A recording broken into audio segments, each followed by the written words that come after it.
Assalamualaikum warahmatullahi wabarakatuh. Salam sejahtera untuk kita semua.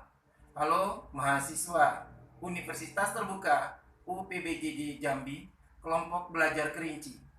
Apa kabar? Insya Allah kita semua dalam keadaan sehat walafiat. Tidak terasa kita sudah memasuki tutorial sesi keempat pada mata kuliah PDGK 4403, yaitu pendidikan anak di sekolah dasar. Pada sesi keempat ini kita membahas modul 6 dan modul 7, yaitu modul 6 tentang pendekatan pembelajaran di sekolah dasar, dan pada modul 7 membahas mengenai pengembangan dan inovasi pendidikan di sekolah dasar. Pada tutorial ketiga kemarin, Bapak Ibu mahasiswa yang berbahagia sudah mengerjakan tugas wajib tutorial yang pertama. Alhamdulillah semua tugas bisa diakses di laman LMS.